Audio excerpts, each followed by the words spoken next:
एगो हिंदर नाम के पंडित रहले उनका लगे गए अब कहले कि सरकार कौनो ऐसा हमनी के उपाय बताई कि हमनी ये गरह गोचर कटो। मनोज भाई फुल वीडियो कर रहे कहले कि ठीक बा तू जा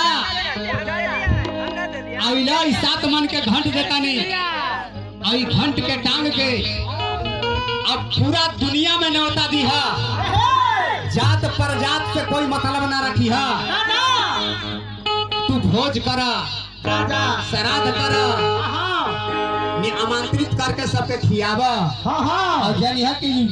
जब सब जात खाली है सब कोई खाली है तो तहार घंट बजी तो जानी है कि तहार पाप कट गई। भोज चालू कर दिले आज चालू करके 7 दिन के भोज रहा 6 दिन बीत गई मगर घंट तक समझ ना गई। अब भीम तो आक्रोश में हो गए अब पंडित जी के लगे जाता रे जौन पंडित जी बतौले रहले हैं कि फाटल रहे धोतिया बाबा हो अब फाटल गोड़बे अब चलियो में दिहाले बाबा हो अना दिया रमेश भाई ध्यान दे कि फाटल रहे धोतिया बाबा हो फाटल गोड़बे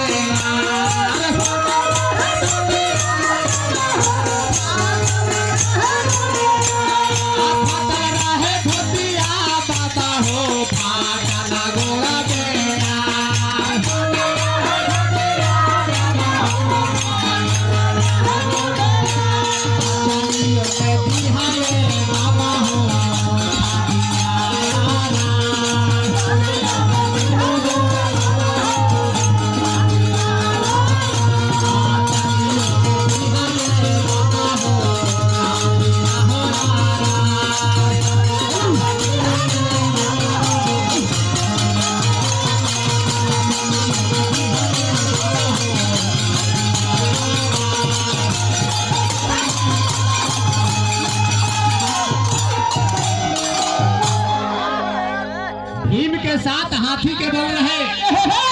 आक्रोश में चढ़ गए अब बाबा के कहले जाके कि देखो ये इतना रुपया हमारा खर्चा करा देहला ये घंट टंगवा दिहला एको बेर 10 मास ना भई अब तहरा के हम जान ना छोड़ब अब मुआ देहब। अब पंडित जी भागत रहे कहते के बबुआ में हमारा कोई दोष नहीं थे हम तो उपाय बतौले रानी कैला कि ना कैला बैकुंठ ब्राह्मण कहीं का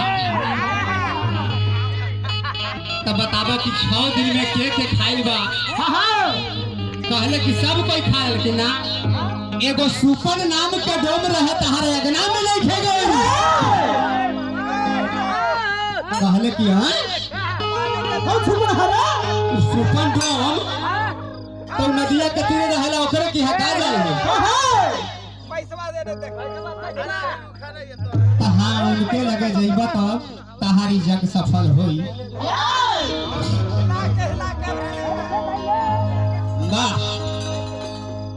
जब गए सुपन डोम की हाँ वो सुतल रहले धीरे धीरे पांव के दबावे लगले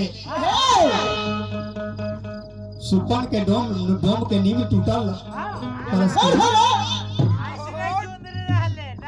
अचानक उठले करे ये हमरा पांव काहे खातिर वाला तरह कि बाबा इतना बड़ा परोज हम अपना पा खातिर रखले बानी और रउआ हमारा अगना में ना चलम त हमर सब रुपया पैसा पानी में चल जाए सारा जान हमारा नाश हो जाइए बाबा। मगर सुपन इतना अंतर्जामी रहे कि उनकर अभिमान के भीम के समझ गए कलश की ना ना ना ना ऐसे ना जाइए सूप के कैंटी हम सरियौले बानी रख दे बाबू मड़ई में तब हम तहरा की यहाँ भोजन करे चलो। चलो जब भीम चल रहे उ कैंटी के सूप के कैंटी के हाथ लगावे तो उ सूप के कैंटी टस मस ना गई। कहले कि जो तोर हम औकात के पता लगा ले ली, जो तोरा अंदर अभिमान बताहरा आगना में ना जाए। कहले कि तोरा आगना में ना जाए रे। अरे भाई के तरफ से बहुत बहुत कुछ कहला, भगवान से प्यार भी आशीर्वाद रही। जो ठोकरी से आल हो कहले कि ठीक बा तो बिना बारिश हमारा घर ना चलबा, ताकि ना हमारा घर हमरा तू पहले न्योता देले रहता, आमंत्रित कैले रहता, तो तहरा घर जाके हम जरूर खाती। वहां से लौट के चले ले भीम जी और लौट के ले